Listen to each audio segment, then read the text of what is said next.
네, 사람들이 리영이를 사유의 스승 혹은 의식화의 교사로 일깨운 것은 제가 말씀드린 것처럼 그의 말과 글이 사람들을 깨웠기 때문이죠. 잠으로부터 깨웠기 때문에 그를 그렇게 부르는 거죠. 이 일깨웠다라고 하는 말, 일깨움을 주는 사람, 이런 사람들을 우리를 일깨우는 사람을 뭐라고 부르냐면 우리 스승이라고 부르는 거죠. 그런 점에서 이 물음, 즉 리영이는 사람들을 잠으로부터 깨웠다, 일깨웠다라고 하는 말 속에는 교사라고 하는 주제, 혹은 교육이라고 하는 주제, 스승이라고 하는 주제가 분명히 또한 들어 있습니다. 그런 점에서 이제 저의 세 번째 물음, 오늘 강의에 제가 던지는 세 번째 물음이 바로 이것인데요. 과연 교육이란 무엇인가? 혹은 뭐 이렇게 불러도 좋습니다. 교사란 누구인가? 혹은 스승이란 누구인가라고 하는 거예요. 교육을 이제 모르겠습니다. 동양 철학을 하시거나 한문학을 하시는 분들 혹은 이제 그쪽을 연구하시는 분들은 잘 모르겠지만 이제 영어로는 이걸 교육을 education이라고 하죠. 이게 라틴어에 educare라는 말이 있습니다. educare라고 하고 educare란 말이 있는데 이 말은 원래 뜻은 밖으로 꺼내다, 그러니까 밖으로 이렇게 이끈다 이런 뜻입니다. 그래서 교육자라고 하는 사람은 피교육자를 어떤 그가 처해 있는 상태가 있을 텐데 피교육자가 그 상태로부터 빼내서 바깥으로 나오게 하는 사람이다라고 하는 뜻을 갖고 있습니다. 그런데 이제 피교육자라고 하는 보통 이제 우리가 학생 혹은 제자라고 부르는 사람들, 그 사람들이 도대체 어떤 상태에 처해 있길래 그 처해 있는 상태가 무엇이길래 그들은 밖으로 나와야 되는가? 그들이 처해 있는 상태를 로마 사람들은 이제 보통 스툴티티아, 좀 어려운 라틴어네, 에듀케레라는 라틴어도 썼는데 스툴티티아라고 이제 보통 불렀습니다. 그 스툴티티아가 어떤 상태냐면 미셸 푸코라고 하는 이제 프랑스 철학자가 이렇게 그 주체의 해석학이라는 책에서 거기서 이렇게 말했는데 스툴티티아라고 하는 것은 자기 돌봄이 없는 상태다. 무슨 말이냐면 자기의 생을 흐르도록 그대로 방치하고 있는 상태. 그러니까 제가 이제 아까 이영희 선생님 얘기를 하면서 유행 같은 거 얘기할 때 그랬는데 마치 뭐라 그럴까요? 우리 그 호수나 이런 데 보면 나무 토막이 던져져 있으면 물결에 따라서 둥둥 이렇게 떠 있는, 그러니까 스툴티티아라고 하는 것은 외적 자극에 그대로 노출돼서 방치되어 있는 상태, 이거를 이제 스툴티티아고, 에듀케레라고 하는 것, 즉 교육이라고 하는 것, 이 상태로부터 이 사람을 꺼내는 거다. 큰일 난다 너 그러고 있으면 이라고 하는 것이 교육이라고 이제 하는 거죠. 그런 점에서 스툴티티아는 주체가 방치되어 있는 상태이고 외적인 삶이 완전히 휘둘리고 있는 상황이다. 리영희 선생이 아까 썼던 표현이면 조건반사 토끼 같은 존재로 있거나 혹은 철방에 잠든 상태로 사람들이 있는 거, 자기 의식이 자기를 전혀 돌보지 못하는 상황 속에 있는 거, 그걸 이제 스툴티티아라고 말할 수 있습니다. 이 점에서 철방에 잠든 사람들이라고 하는 루신이 얘기하는 그 사례는 리영희 선생한테는 매우 중요한 모티브가 되거든요. 이걸 여러 번 얘기하셨어요, 사실 이 얘기를. 그래서 왜 그랬냐면 실제로 이 이야기를 자기가 처음 읽었을 때, 리영희 선생이 처음 읽었을 때 결정적 순간이라고 그랬거든요. 자기 삶에서. 그대로 읽어드리면 이래요. 박정희 대통령 치하에서 고민하던 나는 이 구절을 읽는 순간 무덤에서 누신이 나한테 타일르면서 말해주는 소리처럼 이 구절을 읽혔다 이거예요. 그래서 나는 눈을 뜨고 정신을 번쩍 차렸다. 나는 내가 할 일이 무엇인지를 이제 깨달았다. 그리고 결심했다. 그 순간 나의 삶의 내용과 방향과 목적은 다 결정됐다. 무슨 말이냐면 이 이야기 읽고 내 삶의 목적과 방향이 다 결정됐다는 얘기잖아요. 그러니까 정말로 이 얘기는 중요한 거예요. 이영희 선생님이 여러 번 말씀하셨어요. 대화에서도 얘기하고 이게 우상과 이성 서문에도 있고 자유인에도 이게 언급되어 있나 막 그러고 계속 그래요. 이 얘기 여러 번 나옵니다. 실제로 제가 이제 이 세 번째 물음을 교육과 관계시켰는데 리영희 선생은 이 철방의 이야기를 따온 그 작가 노신을 자신의 영원한 스승이라고 부릅니다. 그래서 영원한 스승 노신이라는 글을 쓰셨어요. 이렇게. 그러니까 이제 우리가 리영희를 의식화의 교사 혹은 사유의 스승이라고 불렀지만 리영희는 바로 노신을 스승이라고 불렀던 거죠. 그리고 그 부른 이야기의 매우 중요한 모티브의 하나는 철방에서 잠든 사람들이 있는 거예요. 도대체 이 이야기, 그러니까 왜 교육과 관계 있고 교사, 스승과 관계 있는가? 자, 이 이야기는 원래 노신의 그 첫 번째 소설집인 외침의 서문에 노신이 쓴 얘기예요. 노신이 자기의 이게 그렇게 나이 많이 들었을 때 쓴 글이 아닌데요. 어쨌든 자기가 청년기 때 일본 유학 가서 그때부터 일들을 쭉 회고하면서 자신은 중국인들이 살 길이 문해운동에 있다고 생각했다. 원래 의사가 되려고 갔지만, 몸을 한 사람의 몸을 고치는 그것도 중요하지만, 중국인이 살기 위해서는 소위 정신을 바꾸는 그런 의미에서 문해운동이 되게 중요하다고 생각을 했고, 그래서 아마 신생이라는 잡지도 내려고 했고 그랬어요. 근데 그래서 몇 명이 그 뜻도 모으고 같이 했습니다. 그런데 잡지도 안 나왔어요. 글쓰기란 친구들도 안 쓰고 돈 되기로 한 사람도 어디로 튀어버리고 하여튼 이렇게 제대로 되질 않았어요. 그때 너무 상처를 크게 입었어요. 근데 이런 느낌이었어요. 자기가 했던 말이 있어요. 나는 이렇게 깃발을 들고 손을 올리거나 소리를 지르면 사람들이 구름처럼 모여드는, 아까 어느 선생님이 강의할 때 수백 명이 모인다 그랬는데, 그런 거에 비유하자면 자기는 그런 사람이 아니라는 걸 자기도 안다는 거예요. 20대 꼬맹이 때 썼으니까. 내가 유명한 사람도 아니고 당시에. 그러니까 알긴 아는데 내가 이게 되게 중요하다고, 이 문해운동이 하자고 했는데 자기 목소리를 들어주는 사람이 없고, 그런데 내가 대단한 인간이 아니기 때문에, 인물이 아니기 때문에 그게 당연한데 이상할 것도 없죠. 어떤 씁쓸함이 남는다고. 그걸 적막함이라고 불렀어요. 소리를 질렀는데 아무런 호응이 없는 거. 근데 이 적막이란 놈이 내한테 딱 달라붙어가지고 떨어지질 않는다고. 그래서 너무 힘들다는 거예요. 그 뒤에 이제 몇 가지 일이 있었는데, 이 서문은 그 일들은 다 생략합니다. 그 사이에 심지어 신의 혁명도 있었고 루신도 거기에 참가도 하고 그러는데, 그 모든 일들을 루신은 그렇게 말하지 않고, 비애가 떨어지지 않아서, 적막함, 비애 이런 느낌, 씁쓸함이 떨어지질 않아서 이걸 떨쳐내려고 어떤 일에 열중했다. 원래 이 사람은 과거 준비를 했던 사람이었으니까요. 한문학도 아주 능통하고. 그런데 이제 근대 학문, 서양의 의술을 배우러 갔던 사람인데 뭐가 안 됐잖아요. 근데 문해운동을 하려고 하면 그것도 안 되고, 그러니까 돌아와서 갑자기 한문, 옛날에 그것도 비석 같은 데 보면 이렇게 먹을 칠해가지고 탑본 뜬다 그러는데요. 한지 이렇게 뜨는 거. 그것만 막 합니다. 해서, 그런데 처음에는 좀 의미 있는 그런 걸 떴어요. 근데 나중에는 이 사람이 거의 1000장 넘게 떴을 거예요. 아무 의미도 없는데 몇 년째 그것만 뜨고 있는 거예요. 그냥 그런 것만, 비문만. 그러던 어느 날 친구가 찾아왔다고 말을 해요. 근데 그 친구가 말합니다. 너 옛날에 이제 글 쓰고 싶어 했잖아. 우리 글 쓰자고. 그게 뭐였죠? 그 신청년인가? 그런 잡지였을 것 같은데. 어쨌든 그걸 내자고 거기에 글을 쓰자고 하는 이야기를 친구가 하는데, 루신이 갑자기 글을 쓰겠다 말겠다 말을 하지 않고, 사실은 글쎄요, 강호의 뭐라 그럴까요? 그런 거 있죠. 마치 어디 강호 속에 혼자 들어가가지고 그냥 녹슨 칼이나 대고 있거나 하는 아주 무림의 고수, 그런 느낌인데. 어쨌든, 글을 쓰자 그랬는데 쓰겠다 쓰지 않겠다 말을 하지 않고 난데없이 꺼낸 얘기가 이 철방 얘기였어요. 아까 이제 이영희 선생 이야기에서 잠깐 그 이야기가 나왔었는데, 이런 얘기, 루신 얘기를 그대로 옮기면, 가령 말일세, 창문도 없고 절대 부술 수도 없는 철로 된 방이 있다고 하자. 그 안에 많은 사람들이 깊이 잠들어 있네. 근데 머지않아 다 아마 숨이 막혀서 죽을 거야 아마. 그러나 어쨌든 잠이 들어있는 상태이기 때문에 자기가 죽는 줄 모르니까 죽음의 비애 같은 것은 느끼지 않을 것이에요.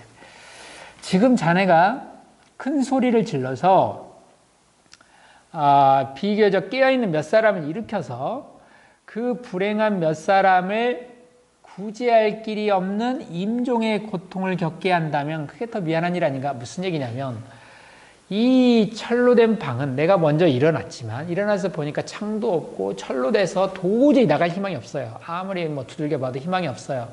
그런데 내가 몇 사람을 과연 깨워야 할까? 만약에 그 사람을 깨우면, 그리고 나서 죽는다는 걸 알게 될 텐데, 괜히 그걸 알려서 고통스럽게 할 텐데 굳이 깨워야 할까라고 하는 질문이에요. 그러니까 자네 글 좀 써줘라고 왔는데, 내가 이런 때 이런 상황에서 사람들 깨워야 될까라고 했어요. 그러니까 이 말이 어떻게 되느냐에 따라 글을 쓸 것 같기도 하고 안 쓸 것 같기도 한 그런 이야기죠. 친구가 뭐라고 답변했느냐 이런 얘기를 했어요. 친구의 답변은 이렇습니다. 그래도 몇 사람이라도 일어나면 철로 된 방을 부술 희망이 전혀 없다고 말할 수는 없는 거 아닌가? 말이 막 꼬여있네요. 무슨 말이냐면 몇 사람이 나 혼자 하니까 잘 모르지만 몇 사람이 일어나서 두드리면 이 철로 된 방을 부술 희망이 없다고 과연 할 수 있을까라고 말을 했습니다. 그의 답을 들은 뒤에 루시는 글을 쓰겠다고 합니다. 그런데 그 답이 마음에 들어서일까? 그렇지는 않은 것 같아요. 왜냐하면 사실 루시는 희망을 믿는 사람이 아니었어요.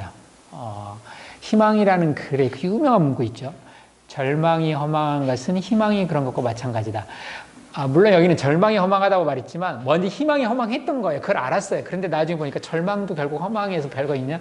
그러니까 희망처럼 허망하다 절망도. 그 얘기는 희망은 엄청 허망하다는 얘기예요. 그 어떤 배경이 있는 이야기인데요. 그 헝가리 시인 산도르 페테피라는 우리로 따지면 이륙사 정도에 해당될까요? 헝가리 독립운동을 했던 굉장히 전투적인 시인인데 그런 굉장히 심지가 굳었던 사람이에요. 그런데 그가 밤길을 걷다가 계속 해가 뜨질 않으니까요. 밤길을 걷다가 고개를 동쪽으로 한번 돌립니다. 근데 이 시인이 썼던 원래 그 전에 시가 있어요. 그걸 뭐냐면 희망을 욕하는 시를 썼어요. 희망을 표현이 좀 그렇습니다만 창녀에 비유했어요. 젊었을 때 그것을 웃음을 뺏어간다. 그러니까 무슨 말이냐면 정신 팔리게 해가지고 쭉 뺏어간다고요. 그러니까 희망이라는 게 사람들을 혹해가지고 인생 망치게 하는 아주 대표적인 거라는 거예요. 희망이라고 하는 게 자꾸 희망을 품어서 이리저리. 그런데 그걸 욕했던 시인인데 어두운 밤길을 걷다가 고개를 동쪽으로 한번 돌려요. 왜 돌렸을까요? 해가 안 뜨니까. 도무지 해가 언제 뜨는 거예요, 보죠? 희망 쪽을 본 거예요. 그런데 여전히 칠흑 같은 거예요. 그러니까 한편에서는 해가 안 뜨니까 절망감이 확 들겠죠. 그때 그걸 이겨내면서 한 말이에요. 절망도 허망한 것이다 라고. 그러면서 뭐냐면 희망이 허망했듯이 절망도 그렇다라고. 그러니까 이 얘기는 희망, 절망을 다 허망하다고 말한 거예요. 그런데 친구가 그 방을 부술 희망이 없다고 볼 수는 없지 않아 라고 말을 하는데 그 말을 듣고 루시는 썼다는 건 희망을 믿었기 때문이 아니에요. 루시는 뭐라고 답을 했냐면 거길 뒤에다가 내 나름의 확신은 있는데 그렇다고 해서 이 희망이라는 걸 없앨 수가 없었다. 왜 없앨 수가 없었냐면 희망이라고 하는 것은 지금이 아니라 미래에 속하는 것이어서 내가 아무리 없다고 지금 하는 말로도 있을 수 있다는 그 친구의 주장을 꺾을 수가 없다. 네가 미래를 어떻게 알아?가 될 거니까요. 그 얘기는 무슨 말이냐면 희망이 있을 수도 있다 이런 뜻이 아니라 희망이 미래에 속하기 때문에 친구가 결코 설복되지 않을 거다라는 거예요. 근데 그래서 설복 못할 거니까 썼냐 좀 이상한 말이죠, 그것도.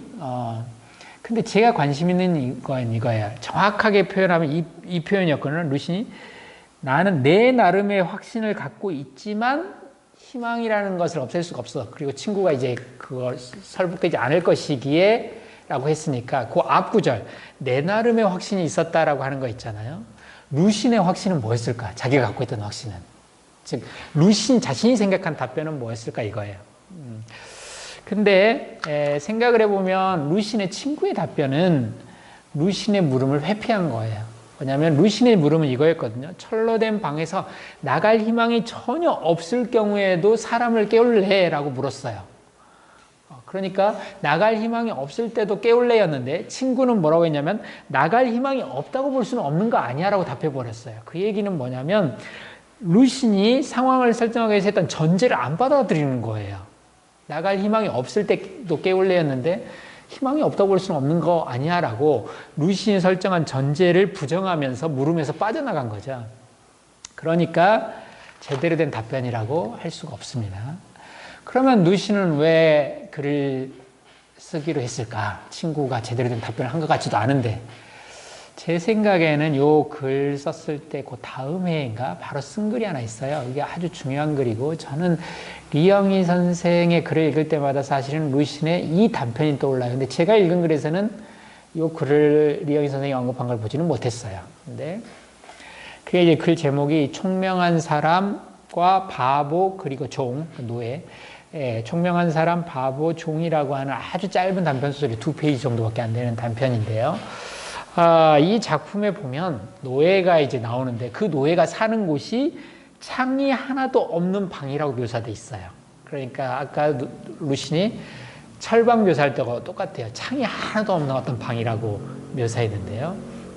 그런데 이때 여기 노예는 걸핏하면 신세 타령하는 사람이에요. 그래서 하루는 이제 누군가 길 가면 나 힘들게 살아요라고 이제 신세 타령을 해야 되는데 그때 현인, 오늘날 따지면 지식인이 지나갑니다. 그러자 그 지식인을 잡고 자기 신세 한탄을 하는 거예요. 아, 선생님 있잖아요. 저는 제가 먹는 거는 개나 돼지도 거들떠보지도 않을 그런 음식을 나는 먹어요. 라고. 근데 그것도 하루 한 끼나 먹을 수 있으면 다행이에요. 뭐, 그 주인님은 무슨 뭐 하여튼, 뭐, 노름하시는데 뭐, 개평도 뭐, 심부름을 막 잔뜩 시키는데, 개평도 안 주고, 뭐, 하여튼 걷어차이지 않으면 다행이라는 식으로 신세한탄을 해요. 그러자 그 현인, 즉 지식인이 손을 꼭 잡고, 그래도 언젠간 좋은 날이 올 거라고.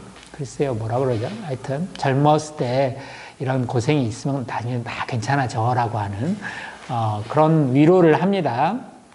물론 이제 안 믿는 척 해요, 노예는. 정말 그럴까요? 라고. 저한테도 좋은 날이 올까요? 하지만 뭔가 신세한탄을 하니까 기분이 좀 나아지고 또 똑똑한 사람이, 지식인이 좋은 날이 올 거라고 말하니까 괜히 기분도 좋아집니다. 그래서 이제 룰루 하고 다시 돌아가요. 근데 또 이제 노예 생활, 종생활 하니까 또 힘들죠. 그래서 또 이제 신세한탄 할 사람을 찾아서 왔어요. 그런데 그때 바보가 지나가고 있었어요. 그걸 잡았어요, 바보를. 그래서 선생님 있잖아요. 이번에는 이제 아까는 음식 타령이었는데 이제는 집 타령입니다.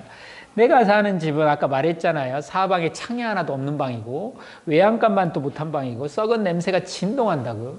그러자 창이 없단 말을 들은 바보가 이런 말 합니다. 그 종한테. 아니 주인한테 창 내달라 그래. 창문. 그러자 그 말을 하자 그 종, 노예가 깜짝 놀라서 어떻게 주인마님한테 그런 얘기를 합니까? 라고 말해요. 그래? 그러면 내가 내줄게. 가자, 너 집 어디야? 라고 해서 집으로 가서 갑자기 이 벽을 부수기 시작해요. 창문을 내주겠다고. 그 답답하게 어떻게 사냐고. 그러자 주인이 그 노비가 종이 소리를 고래고래 지릅니다. 웬 날강도 놈이 우리 집 부수고 있다고. 그러자 이제 주변에 그 소리를 듣고 여러 사람이 옵니다. 그래서 그 바보가 쫓겨나죠. 도망칩니다. 시끄러우니까 이제 주인이 와요. 뭔 일이냐 그랬더니 노비가 얼른 뛰어가서 아뢰죠.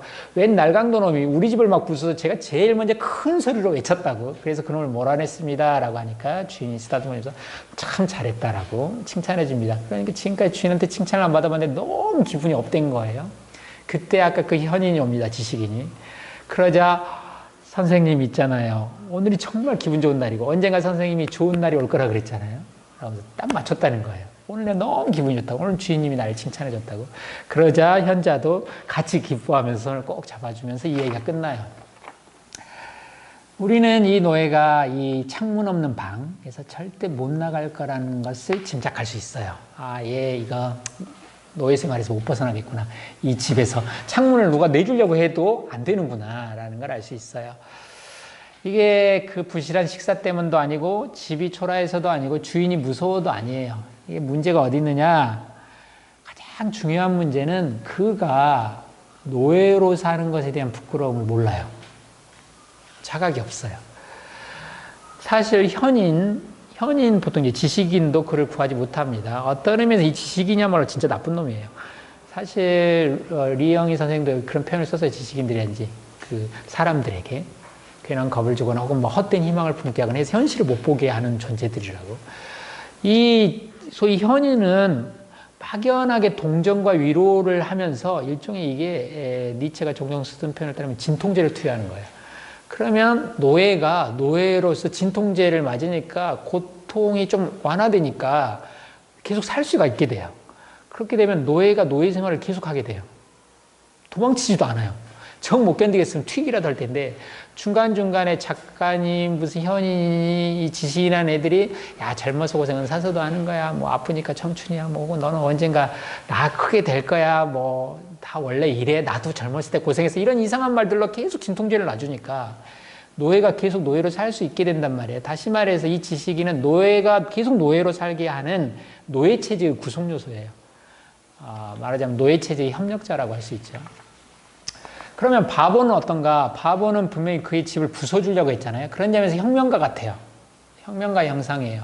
그런데 재미있는 것은 바보도 결국 쫓겨나고 못 구하잖아요. 루시는 중국에서는 어떤 혁명가가 나타난다 하더라도 절대 민중을 못 구한다고 생각했던 것 같아요. 그리고 그것이 바람직하다고 보지도 않은 것 같아요. 그런 식의 구원이. 그러면 어떻게 구원이 이루어질 수 있는가? 구원의 가능성이 도대체 어디에 있는 것인가? 아마 유일한 가능성이 있다면 노예한테 있어요. 노예가 어떻게 하지 않는 한은 지금 뭐가 풀려날 가능성이 전혀 없다는 거예요. 노예가 스스로 그 방에서 기어 나오지 않는 한은 그 방에서 벗어날 가능성이 없어요. 제가 보기에 이영희 선생이 철방 얘기를 처음 들었을 때 읽어낸 게 그게 아닌가 싶어요. 그러면서 뭐라고 그랬냐면, 이영희 선생이 자기가 읽기에 루시는 지금 이 철방 속에 있는 사람이다. 밖에서 구하는 사람이 아니다라는 거예요. 이렇게 말을 했어요. 내가 언제나 명심하는 교훈이 있는데 루시는 광명, 즉 빛 속에서 암흑을 시비하는 사람이 아니다. 자기는 빛에 있으면서 저 암흑에 있는 애들을 건져내려는 사람이 아니라는 거예요. 그는 스스로 암흑 속에서 암흑을 대상화한다. 이게 되게 중요한 말인데요. 어둠 속에서 어둠을 문제 삼는다. 그러니까 이게 왜 이렇게 중요하냐면 이게 이제 리영희 선생은 노신한테 교육자란 누구인가에 대해서 너무 좋은 어떤 형상을 본 거예요. 뭐냐면 이를테면 노시는 플라톤 같은 교육자가 아니에요. 플라톤 같은 철학자. 플라톤도 똑같은 굴 속에 있었어요. 소위 철방을 비유하자면 플라톤의 국가에 보면 그 동굴 속에 죄수들 묶여있는데 철학자도 같이 있었습니다. 그런데 철학자는 밖을 나갔어요. 밖으로 나가서 빛의 세계를 봐요. 그리고 나서 저 안에 있는 것들이 헛것을 보고 있다는 걸 알아요. 그런데 보통은 이제 자기 만족적이기 때문에 저 오류의 세계로 안 들어가려고 하고, 따라서 이제 플라톤은 법으로 강제한다 그랬어요. 밖에서 깨달은 자가 이들을 구원하기 위해서 강제로 내려가라 그래야 된다고. 내려가서 이들을 할 건데 말도 그렇게 안 들을 거다. 왜냐하면 빛의 세계를 안 믿을 거라고, 철학자를. 근데 어쨌든 간에 밖으로 이끈다라는 표현을 플라톤식 교육자 혹은 플라톤뿐만 아니라 우리가 갖고 있는 통상적인 교육자는 먼저 이거예요. 먼저 아는 사람. 그래서 그는 빛 속에 있고 이 어둠 속에 있는 우매한 것들을 끄집어내는 사람이 계몽된 자의 통상적인 이미지예요. 그런데 리영이는 노신을 읽고 깜짝 놀랐어요. 이 사람은 빛으로 나간 사람이 아니라는 거예요. 어둠 속에 있는데 문제는 깨어났을 뿐이에요. 어둠 속에서. 깨어났을 뿐이고, 그래서 어둠 속에 있다는 사실을 생각하는 사람이에요. 그러니까 어둠 속에서 어둠을 대상화한다. 어둠 속에서 어둠을 본다. 이건 정말 중요한 거예요. 빛에 나가서 저 어두운 것들을 본다가 아니라, 그러면 교육의 목표가 어떻게 되냐면, 아까는 빛에 있는 사람이 어둠 속에 있는 대상을 밖으로 끌어낸다, 구원한다, 이런 의미지만, 요 말은 뭐냐면 어둠 속에서 어둠을 대상화한다는 얘기는 우리가 빛으로 못 나가더라도 어둠 속에서 어둠을 볼 수 있어야 한다가 되는 거예요, 교육이. 그러면 아까 밖으로 이끈다는 말이 무슨 말이냐면 공간으로 철방 바깥으로 나간다가 아니라 철방에 있는데도 철방에 있는지도 모르는 상태에서 빠져나오는 거예요. 철방에 있다는 걸 알게 되는 것. 즉, 갇혔다는 걸 알게 되는 것이 교육이지, 철방 바깥으로 빼내주는 게 교육이 아니라고. 그런 점에서 노예가 바로 신분 해방을 얻기 이전에 중요한 것은 뭐냐면 노예가 자신이 노예임을 처절하게 깨닫는 것. 이게 되게 중요하고, 자신에 대한 자각이 없는 상태에서 그냥 빠져나가 버리면 교육이 아니에요. 해방도 아니고. 다시 말하면 자신이 자각이 없는 그 상태를 벗어나 자각을 갖게 되는 거야, 자신 상태에 대해서. 이것이 교육이고, 그걸 가능케 한 사람이 교육자다. 사실 철방에서 나갈 수 있느냐 없느냐의 문제는 교육의 문제도 아니고 문학의 문제도 아니고 철학의 문제도 아니에요. 그거 나가려면 대포를 쏴야 돼요. 그럼 혁명이 일어나야 되고. 그런데 문제는 교육이나 문학이나 철학은 그런 게 아니에요. 갇혀있다는 사실을 일깨우는 거예요. 나가고 싶게 하는 것이고, 답답하게 만드는 것이고, 리영희 선생님 말했듯이 고통스럽게 만드는 것에 있다라는 거예요. 왜냐하면 이 고통이 없다면 설령 누군가가 내보내준다 하더라도, 아까 바보가 그 방을 부셔서 밖으로 내보냈지만, 내보냈어도 다시 노예 생활을 하듯이. 그래서 이 부끄러움을 초절하게 깨닫지 않으면 안 된다. 노신의 글이나 리영희의 글은 철방을 부숴주는 글이 아니라 철방에서 잠든 사람을 깨워주는 글이다라고 말을 할 수 있습니다. 이것이 이제 교육제의 중요한 거다. 깨어난다는 것은 말씀드린 것처럼 고통스러운 일이고, 그렇지만 그 고통과 답답함은 자유인만 느끼는 거예요. 자유인을 가둬두면 답답해 미치려고 그래요. 그런데 자유인이 아닌 사람을 가둬두면 자기 가치도 뭐 그 안에서 잘 적응하고 삽니다. 자유를 모르는 사람은. 그래서 자유인이란 철방에 갇힌 사람은 자유인이 아니고 밖으로 나간 사람이 자유인이다. 그게 아니에요. 철방에 갇혔느냐의 유무가 아닙니다. 자유인은. 철방에 갇혔어도 자유인으로 갇혀 있을 수가 있어요. 반대로 말하면 철방을 나가서도 부자유한 사람들이 있어요. 노예로 사는 사람들이 있다. 그래서 이런 말이 나오게 되는데요. 노비 문서는 결국 노비가 찢어야 된다. 라고 하는 말이 누가 못 찢어준다는 거예요. 이게 이제 노예 해방의 유일한 길이다. 라고 하는 것. 누구도 바보도 현인도 못 구해주고 노비 문서를 노비가 찢어야 한다. 이것이 리영희 선생이 역사 청산을 그렇게 강조하는 매우 저변에 있는 인식이라고 저는 생각합니다. 역사 청산이 우리는 안 된다라고 말하면서 역사 청산을 해야 된다 그러는데 그 역사 청산을 해야 된 이유는 부역자에 대한 원한 감정 때문이 아니라 무엇보다 그동안 노예로 살아온 사람들에 대한 얘기 때문에 그래요. 노예가 스스로 노예인과 단절하는 작업이 바로 역사 청산이라서 그런 거죠. 그래서 설령 해방이 이루어졌어도 광복이 이루어졌어도 다시 한번 해방이 이루어져야 된다라고 하는 말이 가능합니다. 그 리영희 선생 말을 그대로 옮기면 무릇 노예 상태에서 벗어난 민족은 신생국가를 건설한 마당에서 식민지 통치의 하수인이었던 방조자, 그 부역자들, 인적, 제도적, 사상적 요소를 말끔하게 척결해야 된다. 그래야만 그 자신의 부정적 역사와 단절할 수 있다. 무슨 말이냐면 저 나쁜 놈과 우리를 단절하겠다 이게 아니라 내 안에 있는 부정적인 것과 내가 단절하겠다. 다시 말하면 내 안의 노예와 나는 단절하겠다. 이런 뜻에서 이것이 필요하다라고 말하는 겁니다. 이게 파시스트는 페어플레이 대상이 아니다, 이제 상대가 아니다, 이런 이제 글에서 쓴 것인데요. 실제로 중국과 베트남, 베트남뿐만 아니라 제3세계 인민들의 그 식민지 해방 투쟁을 왜 이렇게 리영희 선생이 주목하고 여러 번 소개를 했느냐? 아마도 그런 걸 거예요. 제3세계 인민들이 서구 제국주의자들과 맞서 싸웠지만, 맞서 싸우면서 사실은 그 식민지 민중들은 또 한편에서 자기 안에 있는 노예성, 자기 안의 노예와 싸웠다라고 말할 수 있는 거죠. 근데 이제 반대 경우도 있어요. 그게 광복 32년의 반성, 그러니까 이제 32년이니까 45, 77년에 쓴 글이네요. 광복 32년의 반성이라는 글에서 이런 표현을 썼어요. 해방이 됐지만 여전히 노예인 인간들이 있다는 거예요. 무슨 말이냐면, 여기 보면, 식민지 제국에 의해서 노예화됐던 민족이 독립된 존재로 자기를 회복하려면 반드시 노비 문서를 찢어야 되는데, 노비 문서가 찢겨져야 되는데, 이 노비 문서는 우리나라의 경우 미국이 찢어졌다는 거예요. 미국이 찢어졌지만 그 부정적 요소들을 스스로 부정해야, 다시 말해서 부정을 통해야만 자기 긍정에 도달한다. 누가 찢어졌지만 내가 한번 그 찢어진 걸 다시 찢어야 된다. 나도 찢어야 된다 이거예요. 그 점에서 아까 그 노신의 그 소설 얘기를 하면 바보가 집을 부술 때 그 종도 그 해머를 들고 다시 한번 자기 벽을 자기가 부숴야 돼요. 이게 없으면 그 바보만 부수면 이 노예는 다시 노예가 된다. 설령 한 사람이 노예가 이 주인한테 해방될 수는 있지만 자기를 빼내준 그 사람의 노예가 또 될 거예요. 비유하자면 한국이 일본에서 해방될 수는 있지만 다시 일본으로부터 해방시켜준 미국에 종속될 수 있다라고 하는, 내가 그것을 자각하지 못하면, 이런 생각이 있었던 것 같아요.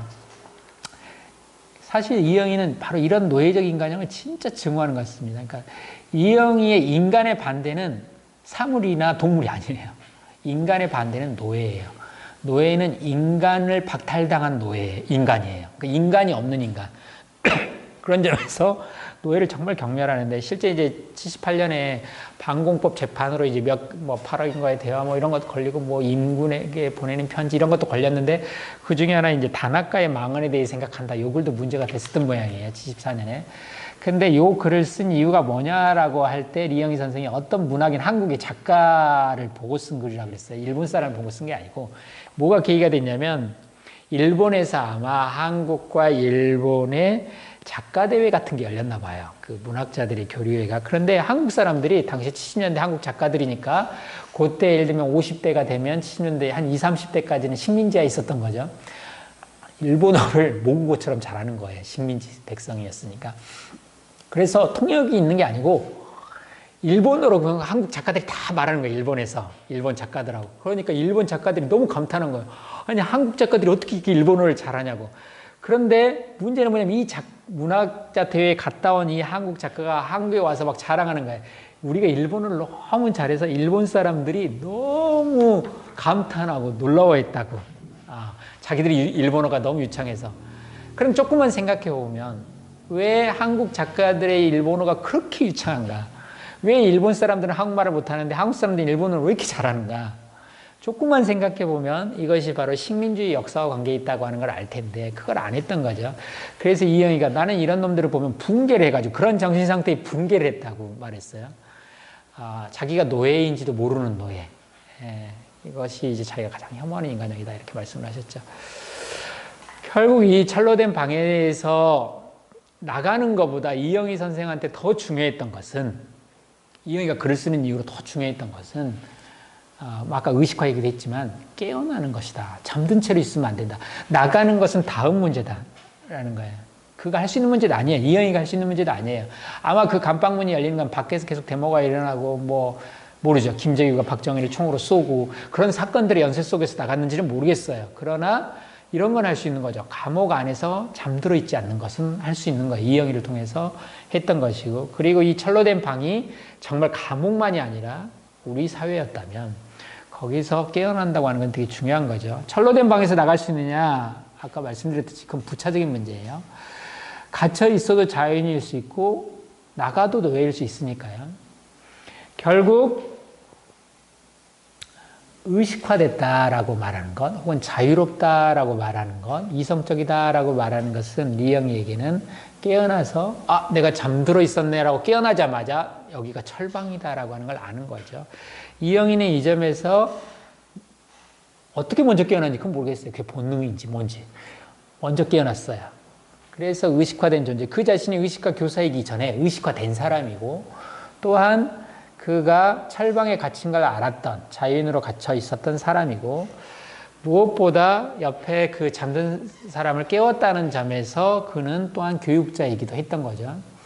그런데 이것들을 다 묶어서 보자면 그는 우리가 사는 세상이 감옥이라고 하는 것을 말했던 사람이에요. 깨울 때 그 말이 바로 그거였겠죠. 깨운의 언어가 우리가 지금 감옥 속에 있다라고. 이런 점 때문에 이 세상이 감옥이다라고 하는 것을 증언하는 말, 이걸 뭐라고 부를 수 있냐면 비판이라고 부를 수 있습니다. 이게 제가 오늘 이제 이영희 선생님과 더불어서 생각해 볼 만한 마지막 단어인데요. 비판이란 무엇인가라고 하는, 비판과 리형이요. 이 질문에 대해서 가장 잘 답변하고 어떤 의미에서 가장 종합적으로 답변하고 있는 글. 저는 이제 이영희 선생의 어떤 의미에서 최고로 제가 좋아하는 글이기도 하는데, 그거는 꼭 글 자체만이 아니에요. 그 글을 쓴 상황이랄까, 장소, 이런 것까지 다 떠올렸을 때 정말 최고로 치는 글이 상고 이유서입니다. 1978년에, 그러니까 이제 반공법 위반으로 가셔가지고 1심, 2심 유죄를 받고 대법원에 이제 상고하면서 글을 쓰신 거죠. 이렇게 상고 이유서라고 하는 글이에요. 법령식에. 이게 그때 겨울이었는데 서대문영부소가 당연히 난방이 당시로서는 안 됐고 영하 12도에서 14도까지 내려갔대요. 그러니까 물이 뭐 다 얼고 그랬을 때죠. 그런데 교도소에서 아무런 참고 자료도 없이 그냥 쓴 거예요. 쓴 건데 24,200자인가? 그러니까 200자 원고지로도 100장이 훨씬 넘는 거죠. 어마어마하게 많은데 이게 또 왜 힘드냐면 요즘처럼 이렇게 워드로 따다다다 치는 것도 아니고 쓰는 건데, 쓰는 것도 추운데 쓰는 것뿐만이 아니라 이게 복사를 해야 하는데 진짜로 복사기로 복사하는 게 아니고, 이게 저는 어렸을 때 좀 보기는 했는데 먹지라는 게 있어요. 그 뭐 베낄 때 쓰는 건데, 지도 같은 거 그릴 때도 복사할 때 그렇게 쓰는데, 이게 이제 내부를 만들어야 돼. 변호사도 줘야 되고 검사도 줘야 되고 뭐 법원에도 내야 되고 자기도 가져야 돼. 그래서 내부를 만들어야 되는데, 그러면 똑같은 걸 써야 되기 때문에 이 한 장 밑에 먹지를 넣고 또 한 장 넣고 먹지를 넣고 해서 4장을 하니까 8장이 되겠죠. 먹지가 들어가면 7장이 되나? 어쨌든 그 사이사이에 먹지가 들어가 있어요. 내부를 만드니까 이렇게 쓰는데 이거를 세게 써야 돼. 볼펜으로 엄청 강한 힘으로 눌러야 7장을 관통해서 마지막 장까지도 흔적이 남고 그게 사본이 되는 거니까요. 근데 날이 추운데 그렇게 엄청나게 마치 돌판에 뭔가를 새기듯이 쓴 글이 상고 이유서예요. 상고 이유서고 그걸 무려 2만 자를 넘게 쓴 글인데요. 이걸 생각을 하면 굉장히 흥미로워요. 왜냐하면 제가 교육자, 뭐 의식화, 자유 얘기를 했지만 철방에 잠든 사람 얘기를 했지만 여기가 철방이다. 다시 말하면 우리가 사는 세상이 지금 감옥이다라는 걸 보이려고 하는 사람이고 그 사람, 여기가 감옥이라는 걸 보이는 사람이 비판으로 감옥 안에서 쓸 수 있는 비판 글의 제목이 나 부당하다라고 쓰는 거잖아요. 상고한다는 얘기는. 상고 이유서가 그런 의미에서 비판가로서 이영희가 쓰는 가장 형식도 내용도 그렇지만 그 형식 상고한다라는 이 상고 이유가 있다 나한테는. 이걸 다시 말하면 법원의 판결을 나는 동의할 수 없다 도저히. 나는 여기서 항변한다 이런 뜻이죠. 그래서 상고 이유서가 형식상으로도 되게 중요한 글이라고 생각합니다. 실제로 리영희 선생도 그 대화라고 하는 책에서 이렇게 했어요. 자기는 이 글을 제일 아낀다고. 내가 50년 가까이 글을 써왔는데 내한테 제일 소중한 글이 뭐냐 그러면 나는 이 상고 이유서를 든다라고 본인도 말을 했어요. 이 상고 이유서를 왜 썼느냐? 철방에서 나갈 수 있는 희망 때문에 쓴 글이 아니야. 이 글을 잘 쓰면 대법원에서 이걸 읽어보고 이게 그래 잘못됐네 1, 2심 판결이 해서 내보낼 수 있다 이런 생각을 가지지는 않다고 썼어요. 왜냐하면 그가 그런 표현을 썼는데요. 2심 판결문하고 1심 판결문이 글자 하나가 안 다르고 사실은 검사가 공소한다거나 기소할 때 그 기소문과 판결문이 또 똑같다 그러더라고요. 그러니까 당시 군사정부하에서 검사가 부르는 대로 판사가 판결문을 작성하고 1심에 쓴 대로 2심이 그냥 그걸 그냥 읽는 거예요. 그대로. 그래서 그게 대부분까지 그대로 올라갈 것이기 때문에 어차피 읽어보지도 않을 거여서 이것이 나를 감옥에서 나가게 해줄 것이다 라고 생각하지는 않는다는 거예요. 그리고 아내시죠. 사모님이 윤영재 여사한테도 나는 솔직히 법에 대해서 잘 모른다고 그냥. 나는 다만 윤리적 인간이고 나는 그래서 어떤 것이 옳은가에 대해서 얘기를 할 뿐이지 법적으로 뭔가를 고려해서 쓴 글이 아니에요. 그런데 그걸 왜 이렇게 길게 썼느냐. 나갈 희망도 없으면서 왜 이렇게 긴 항변이 필요하냐. 이것이 여기에 답변이 제가 보기엔 지금까지 제가 다뤘던 모든 물음, 의식화, 우상, 자유, 교육 이 모든 문제들과 관통된다고 생각합니다. 상고이유서의 첫 번째 항목이 이 글을 쓴 동기, 집필 동기, 목적에 대하여가 1번이에요. 글에 이걸 왜 썼느냐. 그런데 왜 썼느냐라고 했을 때 거기에 부제를 선입관 혹은 고정관념을 문제 삼기 위해서다라고 썼어요. 근데 이 선입관이라고 부르는 게 아주 흥미로운 단어예요. 선입견 내지 선입관이요. 이게 영어로는 prejudice라고 하는데 prejudice 이게 prejudgment라는 뜻이에요. judgment 재판이나 판단을 내리기 이전에 내려진 판단. 그러니까 말 그대로 선판단, 그러니까 선입견이라는 거죠. 사람을 겪어보지도 않고 미리 판단하는 거. 그래서 그런데 이게 이제 방금 judgment라는 것이 재판이라는 뜻도 있어요. 재판 이전에 내린 재판, 그러니까 재판 가기 전부터 이미 재판이 우리는 내려져 있다 이거죠. 그런 점에서 선재판이라고 번역할 수도 있고 이게 독일어로도 포우어타일이라고 그러는데 우어타일이라는 말이 재판이라는 뜻이 있어요. 그러니까 선재판, 불어도 마찬가지고요. 프레주제라고 하는 글이 다 이 선입견이 있다. 다시 말하면 내가 이 글을 쓴 이유는 법원에서 내릴 그 판단, 법 이전에 내려진 판단. 나는 이걸 문제 삼는 거 되게 웃긴 글이에요. 그러니까 항고할 때 쓰는 글이 법이 잘못 적용됐어요 라고 쓰는 글이 아니라는 거예요. 나는 지금 법 이전의 법원에서 재판하기 이전의 재판에 대해서 문제 삼으려고 이 글을 썼다가 1번인 거예요. 굉장히 흥미로운데요.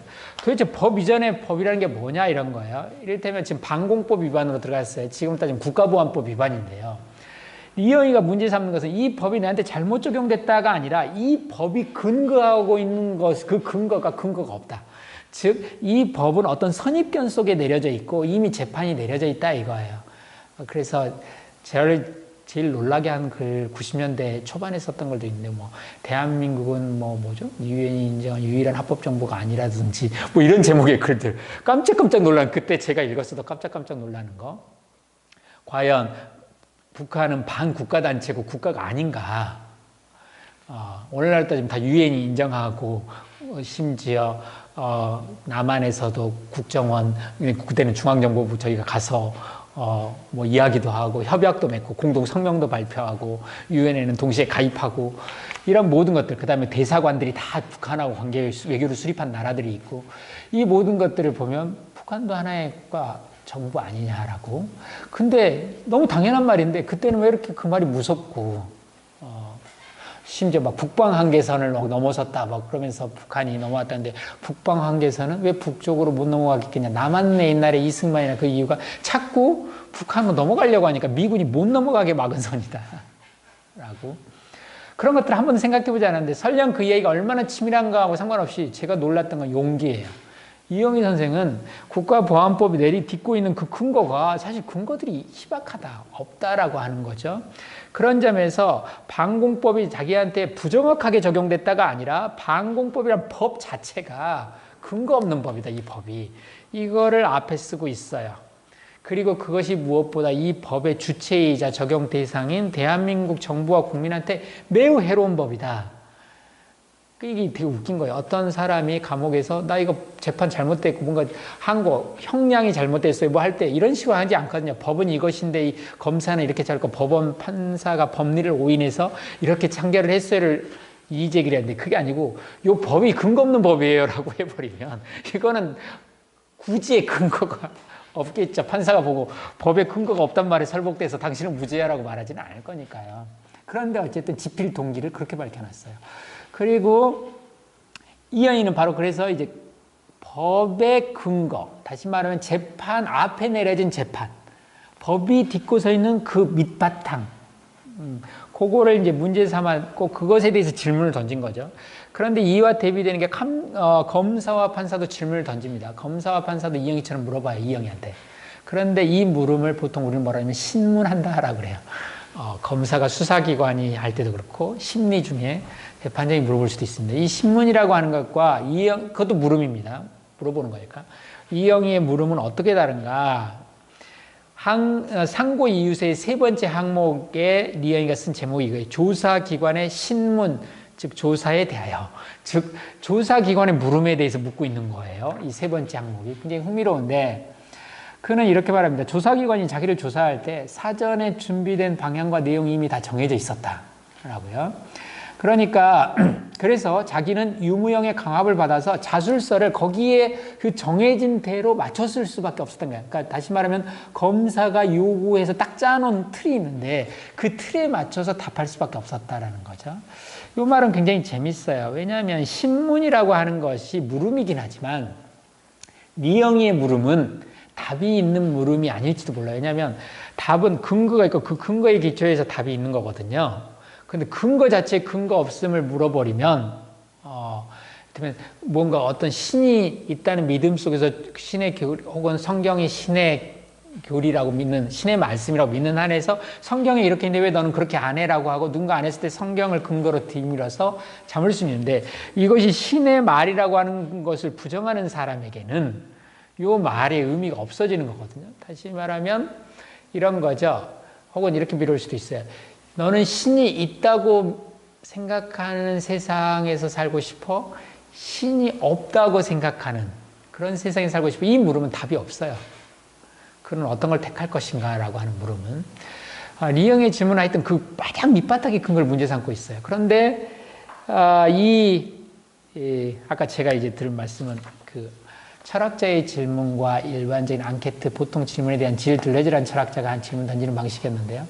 리영의 질문은 그런 면에서 정해진 답변이 있는 게 아닌데 판사와 검사가 던지는 질문, 그 신문이라고 하는 건 답이 있어요. 그래서 답을 못 맞춘 사람은 지적을 받게 돼 있어요. 심지어 자기 생각이 아니라 답이 있기 때문에 답에 맞춰 쓸 수도 있어요. 리영이는 바로 그런 거예요. 검사가 요구하는 거에 나는 맞춰서 썼다는 거예요. 그게 요구를 했고 그것을 신문이라고 하는 건 엄격한 의미에서 물음의 형식을 취하고 있지만 물음이 아니라 명령이에요. 이렇게 정해진 답이 있어요. 그래서 실제 리영이가 검사하고 주고받은 대화에서도 그런 말을 합니다. 법이 옳은 이유는 법에 쓰여 있다. 꼭 성경이 옳은 이유는 성경에 쓰여 있다라는 식의. 성경이 신의 말씀인 이유는 성경이 그렇게 쓰여 있기 때문이다라는 식의 논법 있잖아요. 법이 옳은 일은 법에 있다. 이 사람이 방공법에서 이제 중국에 대한 묘사 속에서 중국이 먹고 살만하다라고 하는 거에 대해서 이거는 이적 단체들 고무 찬양한 거다. 적을 고무 찬양한 거다라고 말하니까 이게 무슨 고무 찬양이냐 사실이 그런데라고 말을 했더니 검사가 이렇게 말합니다. 대한민국의 교육 방침과 그 내용은 공산주의는 원래 제대로 밥을 먹고 살 수 있다고 되어 있지 않다. 그러니까 교과서에 따르면 밥을 못 먹는다. 그런데 너는 밥을 먹는다 그랬으니까 틀린 거다. 즉 교과서의 내용과 다른 것은 고무찬양이다라고 한 거예요. 교과서가 옳은 것은 교과서가 그렇게 쓰여 있기 때문이다라는 거죠. 이영희는 여기서 바로 우상을 보는 거예요. 자기가 그동안 쭉 비판해왔던 60, 70년대 계속 70년대 비판해왔던 우상이 있는 거죠. 다시 말하면 금기 대상이에요. 보안법이라고 하는 것도 그렇고 교과서라고 하는 것도 그것 자체를 문제 삼을 수 없게 되어 있고 그것을 오로지 질문은 얘가 이것을 지켰느냐 지켜지지 않았느냐만 문제 삼는 이것이란 점에서 우상이라고 할 수 있습니다. 신성 불가침의 규범이죠. 그래서 이영희는 이 규범이 근거가 있는 것이냐라고 하는 걸 묻는 반면에 검찰과 재판장은 네가 이 규범을 지켰느냐만을 계속 묻고 있다는 거예요. 심지어 제2심을 받은 재판장이 이영희한테 그럽니다. 왜 책 쓸 때 미리 정부에 사전 검열을 한번 신청해보지 그랬냐고. 검사나 뭐 공안기관에 한번 이 책 문제 없는지 봐주라. 그럼 여기까지 오지 않지 않았겠냐고. 어떤 의미에서는 되게 생각해 주는 것처럼 말하면 이게 되게 끔찍한 얘기예요. 이게 검열인데 왜 검열을 신청하지 않았느냐라고 했는데 검열이라고 하는 것이 일종의 수사기관이랄까 권력기관들이 행하는 비판이라고 할 수 있어요. 뭔가 잘못된 것을 바로잡으려고 할 때 사전 검열한다. 그런 국가기관이 혹은 권력기관이 사람들을 대상으로 비판하는 작업이에요. 크리틱이에요. 일종의. 그 점에서 그 비판을 비판한 것이 리영희의 작업이에요. 검열이라고 하는 그 비판을. 그래서 리영희의 글 이 상고이유서는 그 비판에 대한 비판이라고 할 수 있습니다. 만약에 리영희가 법정에선 재판장이고 법관과 검사가 피고라게 기소된 사람이라면 이 이야기가 상고이유서는 아마 판결문 같은 것일 수도 있어요. 뒤집어 놓고 보면. 왜 그러냐면 이영희의 법정이라면 마치 이게 사유의 법정, 철학의 법정이라고 한다면 이 사전 검열이라고 말하는 것은 철학의 권리, 사유의 권리를 박탈하는 거예요. 왜냐하면 자기가 스스로 판단하지 못하고 허락을 받는 거니까. 자기 상실이고 의식이 없는 내맡기는 거죠. 판단을. 그런 점 사유 능력을 내맡기는 거고 그런 점에서 이거는 중대한 범죄예요. 철학의 권리에 대한 침해이고 사유의 권리에 대한 침해고 인간에 대한 박탈이에요. 누구보다 근데 검사와 판사가 사람들로부터 그걸 박탈하고 있지만 권력의 하수인으로서 그 이전에 검사와 판사가 그것의 희생양이에요. 무슨 말이냐면 아까 리영희는 의식화를 시킨 사람인가 전에 그 스스로 먼저 의식화된 사람이라고 말했는데 검사와 판사는 반대로 누군가에게 의식을 박탈한 사람이 전에 그들이 먼저 박탈된 사람들이에요. 그래서 검사를 보면 그 방공법에 쓰인 것 혹은 교과서에 쓰인 것만 기계적으로 읊고 있어요. 무엇보다 판사는 검사가 쓴 8,000자 정도의 기소문인데 그 기소문에 마침표 하나 손도 안 대. 그래서 오타도 그대로 옮겨 적고 있어요. 그러니까 판사와 검사야말로 의식이 없는 사람들, 다시 말하면 잠을 자고 있는 사람들, 조건반사의 토끼들 같은 사람들이죠. 그렇게 말할 수 있어요. 사실 이 상고이유서를 다 읽어보면 이게 누가 누구를 고발하고 누가 누구를 꾸짖고 있지라고 하는 거 있어요. 꼭 소크라테스의 변론을 읽는 느낌과 비슷해요. 소크라테스의 변론은 원래 그리스 아테네의 법정에 소크라테스가 끌려 나온 사건이거든요.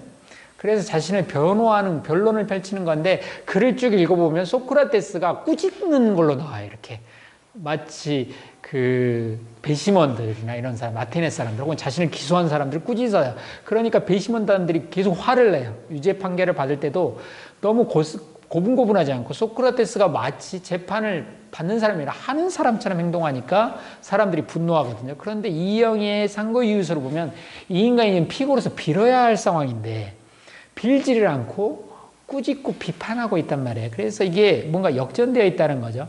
그런 측면에서 보자면 이 글은 법정을 법정에 세운 기소문이다라고 읽을 수도 있어요. 상고이유서를요. 굳이 말하자면 우상을 이성이 기소하고 있다. 혹은 우상을 철학이 기소하고 있다. 이 철학의 법정에서 우상 숭배는 철학의 가장 큰 죄예요.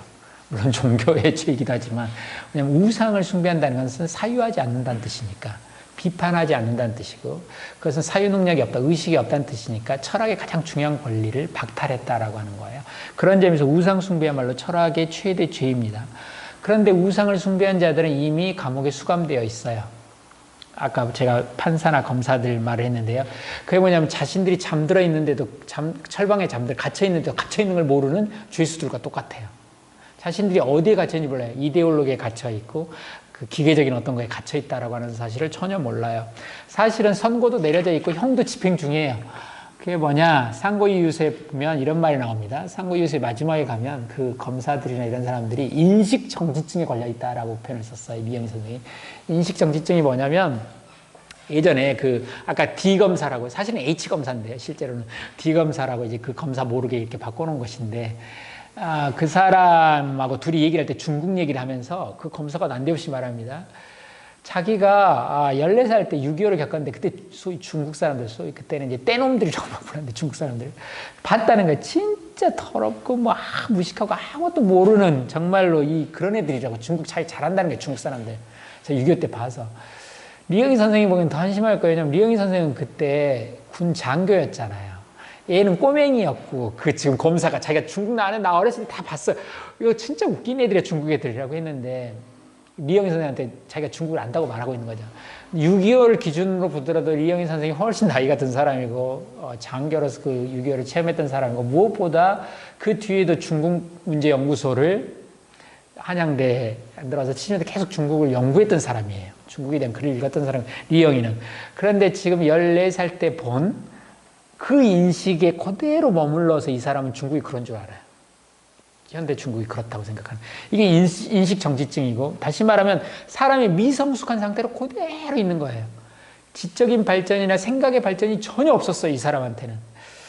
그런데 이 얘기를 할 때 리영희 선생님이 뭐라고 하냐면, 이게 메가더가 일본 사람들에 대해서 그런 인식을 가졌다. 꼭 9살 어린이 같다라는 표현을 썼다라고. 되게 어떤 의미에서는 메가더는 제국주의자고, 그러니까 이것도 함부로 할 말은 아니에요. 근데 당시 리영희 선생은 자꾸 자기가 하고 싶은 말이 있을 때 미국 사람이나 최소한 유럽의 자유주의 국가 사람들을 인용합니다. 왜냐하면 그래야 그 한국에서 한편에서는 공안기관이 문제 삼을 수 없기 때문이기도, 이거 미국에서 나온 얘기인데요, 이렇게 해요. 또 하나는 더 설득력이 그래야 이제 있으니까, 자료에 대한 설득력이. 그래서 하는데 메가더가 그렇게 불렀다. 일본의 그 군국주의자들, 파시스트들이 사람을 어린아이로 만들었구나. 다시 말하면 모든 파시즘, 군국주의의 비밀은 인민들을 아이 취급하고 아이 상태로 머문다. 그래서 휘둘리게 만들고, 이를테면 대통령이나 지도자 없으면 큰일 나서 어쩔 줄 몰라 허둥지둥하게 하는 그런 상태로 만든다. 사실 예전에 박정희가 암살되고 죽었을 때 저 어렸는데 기억나요. 얼마나 어른들이 허둥지둥했는지. 막 울기도 하고. 왜냐하면 모든 삶이 그에게 의탁되어 있고, 그래서 어린아이처럼 행동하게 돼요. 무섭고. 오늘날은 이제 그러지 않을 거예요. 대통령 하나가 뭐 감옥에도 보내니까, 일부러, 의식적으로. 그리고 다른 사람, 왜냐하면 그건 동료 시민 중에 한 사람이 국가의 중요한 업무를 맡고 있다고 생각하는 것 뿐이에요. 그러나 예전에는 가장이라고 생각해요. 그거 쓰러지면 어떡하지라고. 즉, 파시즘이나 군국주의는 다 어린아이로, 미성숙 상태로 만들어둔다 이거예요. 이것이 노예이고, 그 미숙함이죠. 이것이 어떤 의미에서 의식화되지 않은 인간의 모습이에요. 그런데 검사와 판사는 거기에 머물러 있다는 거예요. 이미 심판을 받았어요. 죄를 지금, 그래서 형을 이행 중이에요. 사유하지 않았기 때문에 미숙한 채로 있다. 사유할 수 없는 존재가 됐다라고 하는 거죠.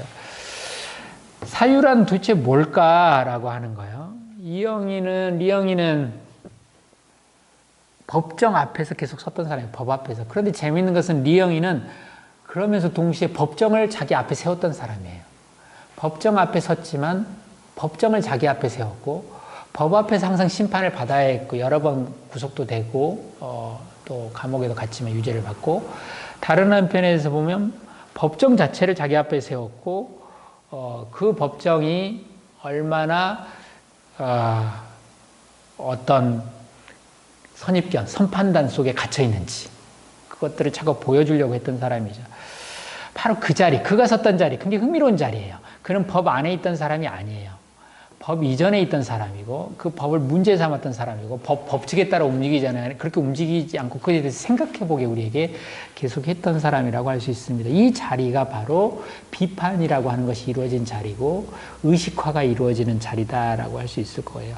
또한 그 자리가 우리가 자유를 깨닫는 자리이기도 하고 우리가 뭔가 성숙이 된다면 그런 걸 겪는 것. 사실은 성숙한 사람은 법대로 사는 사람이 성숙한 사람이 아니고 사는 법을 아는 사람이 성숙한 사람이에요. 그리고 사는 법에 법이 맞지 않을 때 그 법을 고쳐달라고 기꺼이 감옥에도 가는 사람이 성숙한 사람이에요. 소크라테스도 그래서 감옥에 간 거예요. 그런 점에서 이영희가 섰던 장소, 이것이 철학의 장소, 사유의 장소다. 의식화가 70, 80년대 한국 사회의 사유와 동의어였던 의식이라고 하는 것이 정의될 수 있는 장소다. 실제로 본인이 자유인이라고 하는 책이 있는데요. 거기에 이렇게 써놨어요. 필자, 즉 자기는 다만 가혹한 법률적 한계의 극한까지 인간적으로 할 수 있는 한 최선을 다해서 부딪혔다는 사실만을 말한다. 자기는 그러니까 법 앞에서 법에 계속 부딪혔던 거예요. 그것이 사유하는 사람, 의식화된 사람의 태도이고 그런 사람이 사유하는 사람 이영이었고 그때의 사유가 리영의 사유가 아니었나 이렇게 생각합니다. 제가 이제 드릴 말씀은 여기까지입니다. 네, 감사합니다. 제가 리영희 선생이 잠을 깨우는 사람이라고 그랬는데 저는 잠을 재우는 사람이 될 것 같아요. 많이 졸리셨을 것 같아요. 어떻게 잠 깨라는 얘기를 이렇게 졸리게 하냐 싶을 건데 어쨌든 리영희 선생의 글은 정말 잠을 깨어나게 합니다.